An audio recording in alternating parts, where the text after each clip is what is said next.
After brutally battering the reigning heavyweight champion to seize the title in 1962, Sonny Liston said the following when asked if his opponent, Floyd Patterson, was a coward. "There's a big difference between having fear in you and being a coward. I can have fear in me too, and that kind of fear is good. Then I'd go into the ring, and because I had this fear, I'd try to take the other guy out as quick as I could. Patterson had fear in him, but he wasn't no coward." The question came up in part because Liston was a uniquely terrifying figure in the world of boxing, still regarded by many today as the most intimidating boxer of all time based solely on what he could do to you in the ring. Even other notoriously intimidating and terrifying heavyweights such as George Foreman and Mike Tyson have essentially hailed Liston as the scariest boxer of all time. Add to that Liston's criminal history and alleged mob ties, and you could see why, in hindsight, some people thought the more gentlemanly Patterson was scared of the man, especially considering how long Floyd had avoided giving Liston a title shot. Floyd denied being afraid, which I find interesting in contrast with Liston's quote. Possibly the scariest boxer to ever live was not ashamed to admit to being afraid, citing it as motivation to win matches, while his eventually felled opponent could never admit to such fear, especially prior to the fight, perhaps out of fear of giving Liston a psychological advantage. This being a podcast exploring how fear is indeed sometimes bad for us, but often can be healthy, it's no surprise I've latched on to Liston's quote. "Once upon a time, I thought of fear purely as a failing, something that was holding me back. In hindsight, some of the fears I had of making a wrong decision or doing something rash or stupid were entirely founded. On the other hand, certain fears I had did indeed keep me from pursuing things or following through on things I should have done much sooner. Recognizing which fears are rational and ought to be protected, and can even be used to your advantage, versus the fears that truly hinder progress or that will later leave us with regrets, that can be quite challenging. There are times, however, when fear doesn't really let you think in the moment, at least not the way we're used to. It just kind of takes over, and it's not until later that we can look back and try to process what our fears led us to do. Often, heroes in fiction are presented as fearless, never losing control, almost unaffected by the stakes of the situation at times. Other times, overcoming their panic or hesitation is a core part of the story, and, to be clear, in real life and in fiction, such bravery does have its place. The Losers Club in Stephen King's It, for instance, don't make any real headway against their tormentor, Pennywise, until they stop being quite so afraid of him. The Litany Against Fear in Frank Herbert's Dune condemns fear as a mind killer that brings quote-unquote total obliteration that must be entirely overcome, and the protagonist uses this mantra to help him pass a trial that will subject him to extraordinary, excruciating pain. Interestingly, side note a little bit, the litany is apparently inspired by the famous quote from Shakespeare's Julius Caesar, quote, "Cowards die many times before their death. The valiant never taste of death but once." Caesar then says he believes it's foolish for people to fear death since it has to happen to everyone, and he thinks you can't control your fate. These are admittedly pretty cool quotes from Caesar on their own, but I think it's worth pointing out that, in the context of the play, they reflect Caesar's arrogant refusal to even acknowledge the possibility that death is a legitimate and immediate threat to him, and that it's okay to be afraid of that in the interest of self-preservation. Calpurnia, his wife, is begging him to stay home on the day he's prophesied to be murdered, and earlier in the act he dismisses her concern by saying anyone or anything meaning to harm him would only do so behind his back. When he goes to face those dangers and look them eye to eye, they'll disappear, presumably because they're so afraid of him, they'll shrink back into the shadows. Again, sounds very impressive, but it also makes it easier to set him up to be assassinated. His enemies play on his arrogant need to never even appear to be afraid, luring him out of the house after Calpurnia had finally convinced him to just stay home for the day. Caesar goes forth, not dying the many metaphorical deaths of a coward, but a valiant, single, very literal death, which is really the only type of death you need a guy to go through when you're trying to actually kill him. And that prevents him from living out all of his ambitions. Now, this is not a criticism of Herbert's masterpiece Dune for taking some literary inspiration from Shakespeare's Caesar, which should go without saying. but it is a light jab at people who might take those Shakespearean quotes out of context and to heart. A healthier fear of death in Shakespeare's Caesar might have saved him from being stabbed up by a host of senators, which I think is a pretty explicit element of the story. The point here is that fear is not always a hindrance. The motivational and even strengthening potential of fear does appear on occasion in works of fiction. One of my favorite lines in a book comes from Walter Mosley's Devil in a Blue Dress, where the lead character, Easy Rollins, says the following regarding a specific combat experience he had in World War II. "The first time I fought a German hand-to-hand, I screamed for help the whole time I was killing him." I think of that line anytime I read or watch a scene in which a character successfully fights for their life, all while terrified, particularly if they end up killing their attacker. I wonder if part of what saved Easy's life in that situation was that he might have been more afraid of death than the German soldier was. In the original Halloween, famously, much was made of Laurie Strode not being sexually active and tying that to her survival as some kind of theme or message. What always stood out to me, though, is that she's the only person among the targeted teenagers in the film who has time to be afraid well before she is attacked. All of Michael's on-screen kills are sneak attacks. Annie and Linda are both killed when they have their backs to him and don't even suspect that a threat is present. Bob is so taken by surprise in the kitchen that there's already a hand on his throat the instant he has a chance to know what's going on. And Michael's sister reacts with annoyance, not fear, when Michael enters her room, apparently not seeing the knife until it's being used on her. Michael tries the same thing on Laurie, attacking her from behind a couple of times, and really just blows a layup whenever he has a chance to kill her. But her fear also drives her to fight back in a way her friends never even had a chance to. First, she delivers a perfect turnaround neck stab with a knitting needle. Then, when she's trapped in a closet, seemingly doomed, her fear drives her to try something desperate. Fashion a clothes hanger into a pointed rod that she can stab into the madman's eye, which she successfully does in the dark.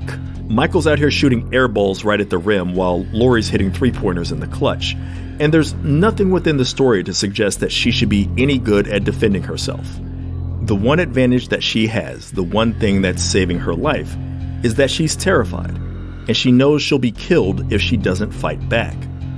There is pure terror on her face when she reaches up for and uses the metal hanger. Her eyes are full of tears as she clutches the knitting needle. Her terror gives her the ability to kill her would-be killer. In some other stories, fear doesn't just fuel an immediate fight or flight benefit. It inspires a person to be better prepared for the worst. In Neil Stephenson's novel Snow Crash, the hero, named Hero, is driven by the fear of a near-death experience to train himself more strenuously than he otherwise would, preparing for his next potential encounter with the Raven, the baddest man in the world and the one who almost killed him. This training proves essential later when their climactic encounter inevitably arrives. In the third of Christopher Nolan's Batman films, The Dark Knight Rises, Bruce Wayne is coached to use the fear of death as an adrenaline booster that will help him jump across a distance so that he can escape a prison. He's specifically told that he failed in his previous efforts because he jumped with a makeshift safety harness, and that the person who made the leap before him, a child no less, managed it because they knew if they fell, it was all over. Their fear of death gave them the strength to make the jump. When Bruce takes that advice, it works out for him as well. Exaggerated though this may be for heroic effect, it is rooted in reality. Frightening situations make our hearts race to increase blood flow, which in turn increases availability of oxygen throughout our bodies and boosts our energy. It can make our eyes dilate to draw in more light and improve visibility. Fear can also produce an adrenaline rush, and adrenaline is known to decrease your ability to feel pain and temporarily increase strength. There is, of course, a limit to how much this might benefit you. Adrenaline might lessen how much pain you feel, for instance, but it doesn't lessen the damage done to you. Nonetheless, an underrated aspect of adrenaline, which again is often the product of fear of immediate peril, is an increase in focus. This is represented in The Matrix, when a do-or-die situation forces Neo to immediately learn to dodge bullets. Given that the Matrix itself is a mental construct, this is entirely something he's doing with his mind, not his body. and he is clearly afraid the moment before the agent shoots at him. It's evident in his voice as he asks Trinity for help. Later, when he's stopping bullets with his mind instead of merely dodging them, he seems no longer even capable of being scared. But he couldn't have gotten to that point had he not been so afraid for his life earlier that he was able to take the next mental step in understanding how to bend the laws of this world to his will. Some people, unfortunately, have a different response to fear. For some, terror is something that can lead them to make a mistake. For others, it can be crippling or even paralytic. In my favorite horror movie, Alien, one of the crew members of the Nostromo, Lambert, becomes petrified in the presence of the titular alien that has invaded their vessel. By the way, and I've written this on my blog before, but I've always struggled with calling the alien a xenomorph. In my head, it's always just been the alien that captures its menace better to me, but I digress. Lambert's inability to even move away from the alien makes the fight response of her colleague Parker useless. He has a flamethrower that might help keep the creature at bay long enough for both of them to get away from it, but he can't fire at it without hitting Lambert, and she is rooted in place. Her motor skills have effectively shut down on her. Parker's fight instincts are still driving him, however. The only thing he can think to do, since he can't use the flamethrower, is charge the creature. Engage it directly. He sacrifices himself so that Lambert could get away while the alien is fighting and killing him. But she still doesn't move. Surely she hears him tell her to run, just like he told her earlier to move out of the way, but at best, she can't get her body to obey the command. She might not even be processing what she is hearing. Her fear has consumed her, and it's overriding even her flight response, much less the fight response. One of my favorite scenes among many in the second film in the Alien series sees Ripley openly admit to being scared when she and her effectively adopted surrogate daughter Newt are trapped in the med lab with two facehuggers.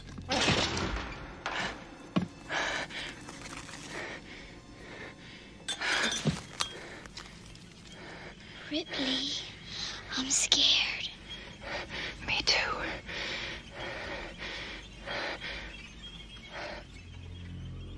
The fact that she can verbalize her fear even with something as simple as "me too" in response to Newt saying "I'm scared" shows that Ripley is, at minimum, still thinking relatively clearly in spite of how hopeless things seem. All of her efforts are geared toward escape. She knows that she can't win a literal fight with this small, tenacious animal. There's no forced, stoic bravery interfering with her fight for survival, however. She and Newt need to get out or get help.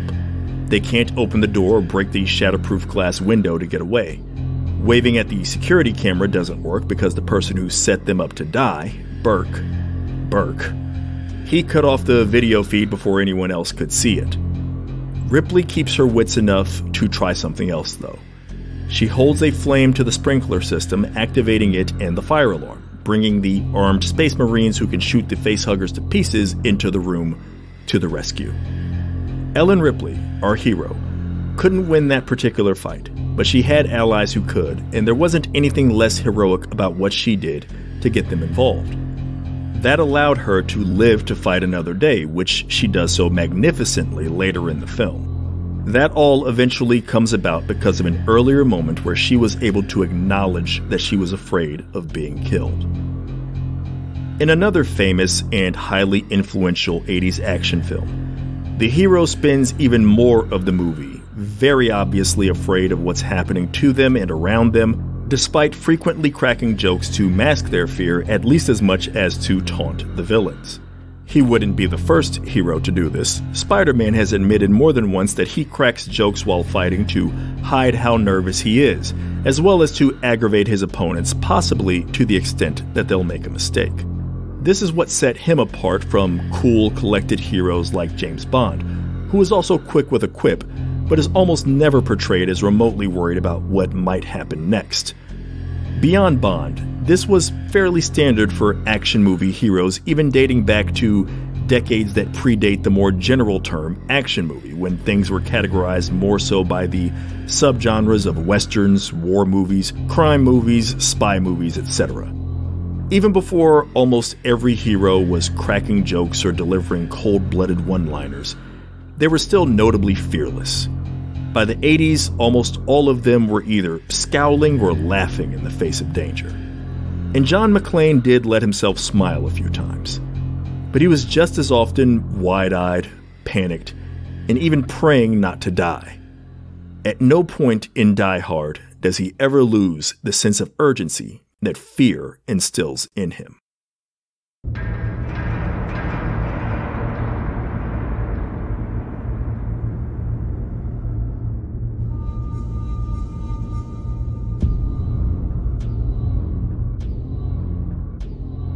Die Hard is obviously not a scary movie, but it does have tense moments that would be frightening in real life and could place viewers at the edge of their seats in a way that something like, say, Rambo 3 or Mission in Action 3 could not.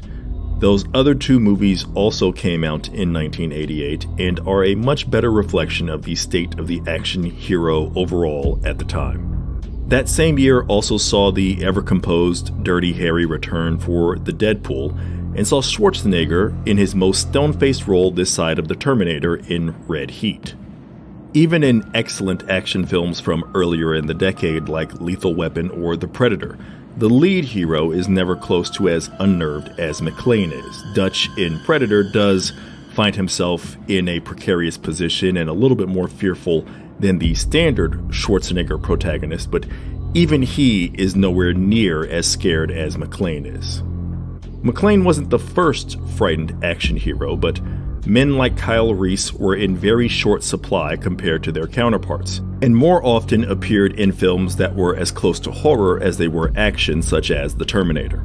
Die Hard, meanwhile, almost had the vibe of a 70s or early 80s suspense thriller in places, which I think is evident in the better of its two original promotional posters.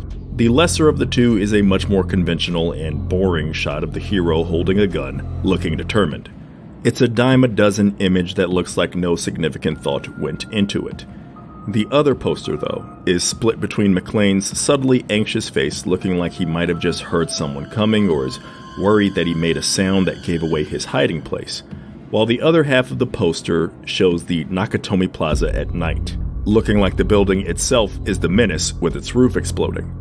It has more in common with the poster for the horror-tinged disaster picture The Towering Inferno than any other poster for an action film released in 1988. McClane's expression also makes me think of Meryl Streep's expression on the poster for the 1983 political thriller Silkwood, far more than, say, Steven Seagal's icy glower on the poster for Above the Law. Die Hard even has a scene at the end where a murderous villain previously thought dead springs to life for one last chance to kill the hero. That was, by then, a slasher film staple, and it was brazenly employed here by the biggest action thrill ride of the year. And I mention all of this because, again, John McClane is appropriately afraid, at least as much as you can expect a hero in this genre to be, throughout Die Hard. Much was made at the time, and rightfully so, about the contrast in physical appearance between Bruce Willis and the standard for action stars of the era. Everyone else was either muscular or, in the case of Eastwood, noticeably taller and therefore still physically imposing, or, with the likes of Seagal and Chuck Norris, known to be martial arts practitioners, would still put their physicality at the forefront. Willis as McClane is much more of an everyman. In later years, he'd bulk up some, and the McClane character would eventually become more like a superhero and less like his original self. But that first iteration of John McClane is a man who is regularly afraid for his life, and for the lives he is responsible for due to the circumstance he finds himself in. More than the physical appearance, that's what really set him apart from his contemporaries. Even when he gets a machine gun, ho ho ho, that brings him closer to the level of firepower the villains have, it doesn't turn him into a super confident quote-unquote badass. You can do an image search of McClane firing this machine gun while shouting and see the panic pulling his face in every direction. Compare that to John Rambo's grunting and roaring as he empties his machine gun in the second film of that franchise, and the difference couldn't be much clearer. Rambo's posing for a poster. McClane looks like he's actually in a gunfight and worried about getting hit.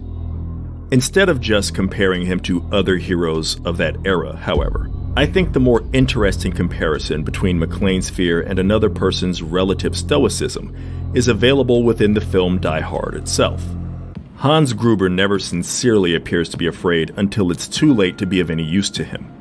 Even when he's hanging outside a skyscraper, hundreds of feet above the ground, the only thing keeping him from plummeting to his death being the tenuous grip he has on a woman's wrist, he doesn't look scared, not at first.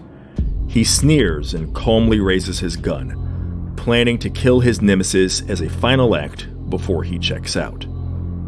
Hans is not emotionless throughout the film. He gets frustrated, impatient, and even angry, but never to a degree that seems to approach real concern. He never seems to believe he's losing control of the situation until after he's lost control. To be fair, he has cause to be confident. His plan, while merciless, is pretty strong by action villain standards. He believes, as he states, that he has left nothing to chance. And it's really just the extraordinary misfortune of a guy like McClane being there on that particular night that is his undoing. Still, he has hostages, superior numbers, and firepower on his side compared to the lone man disrupting his operation. Hell, even the majority of the law enforcement personnel involved is unwittingly doing what Hans wants them to do.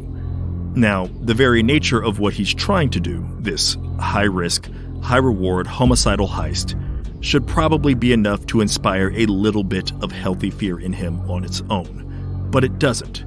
When Hans makes jokes, he sounds more like James Bond than McClane does. And not just because of Alan Rickman's wonderful English, definitely not Hans-like accent. His one-liner after killing Takagi is delivered nonchalantly and almost sounds like he wrote it in advance, expecting he'd have to kill somebody and wanting to have a prepared statement for the occasion. McClane, meanwhile, frequently has his brief moments of levity undercut by something horrific. He's a good guy in the relatable sense of not just caring about his own survival, but that of others as well, even people he doesn't know or personally like.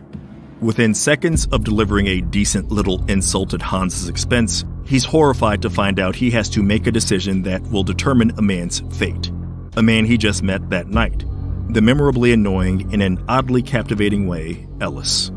John's voice reaches a higher pitch as he pleads with the unfeeling Hans and the overconfident Ellis, desperately wanting to save the latter's life, while probably knowing it's impossible. And it doesn't matter that Ellis is unlikable. John doesn't think he deserves to die. He's afraid for the man's life, but he also knows that he doesn't really have a choice here. Ellis is trying to get John to give detonators back to the terrorists, which would cost even more lives. Dirty Harry might have growled at Ellis and told him he was a moron and deserved what was coming if he didn't listen to what Harry had to say. John Rambo might have coldly, angrily told Hans to do what he had to do, but know that his hours were numbered. John was coming for him. But McClane is afraid that he can't save this man or anyone else held hostage in the building, which would include his wife or even himself. And yes, some of his fear almost certainly is driven by the fact that he can't be sure that Ellis won't tell Hans that Holly is John's wife. But after Ellis dies, John does not appear relieved, as though happy that his secret will be kept. When he hears Ellis die, he is visibly disturbed and temporarily speechless. It takes Hans openly threatening to kill more hostages, assured that he will eventually kill someone John is personally connected to coax a final response out of John. You know, I'm putting my life on the line for you, pal. Ellis, listen to me very carefully. John. Shut up, Ellis. Just shut your mouth. Put Hans back on the line. Hans, this shithead does not know what kind of man you are, but I do. Listen. Good. Then you'll give us what we want and save your friend's life. You're not part of this equation. It's time you realized that. Hey, what am I, a method actor, Hans? Babe, put away the gun. This is radio, not television. Hans, this asshole is not my friend. I just met him tonight. I don't know him. Jesus Christ, Ellis, these people are going to kill you. Tell them you don't know me. John, how can you say that after all these years, huh? John. John.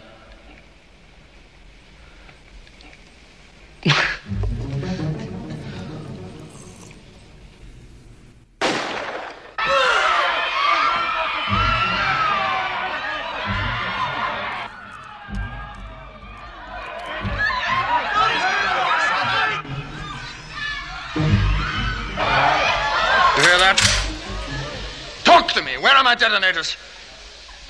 Where are they, or shall I shoot another one? Sooner or later, I might get to someone you do care about.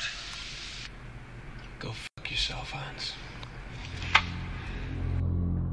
When he finally insults Hans one more time, it's nothing witty or forceful. He sounds emotionally spent. The manifestation of something you feared can do that. But it also empowers him to keep fighting because even besides Holly, there are other lives like Ellis's that are worth fighting for. It gives him a sense of urgency that continually propels him against the odds that should be insurmountable. When caught between the fear of dying in an explosion and the fear of falling from a skyscraper with nothing but a hastily tied fire hose around his waist, the fear of what he can't survive wins out. He prays, "Please don't let me die," then takes a chance that still almost kills him.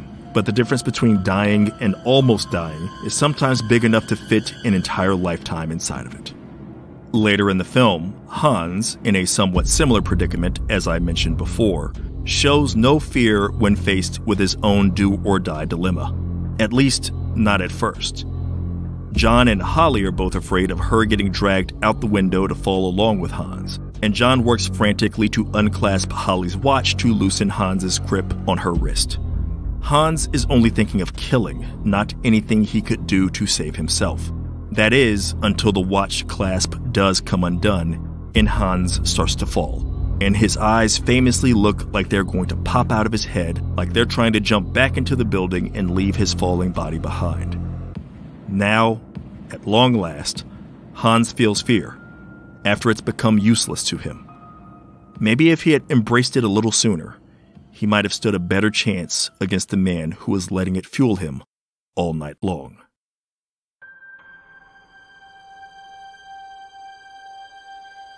Thank you for listening to this episode of the Healthy Fears podcast, which is now officially back for Season 2. Healthy Fears is written, produced, and narrated by Johnny Compton. For transcripts and research notes, if applicable, for each episode, visit healthyfears.com. If you're interested in my writing, my publication credits and links to some of my stories can be found at johnnycompton.com. My debut novel, The Spite House, is currently scheduled to be released by Tor Nightfire on February 7th, 2023, which hopefully gives you more than enough time to clear out some space for it in your budget. The subject of next week's episode is premature burials, for anyone who's interested. Until then, do remember the words of the late lauded actor Christopher Plummer from the film 9. Sometimes fear is the appropriate response.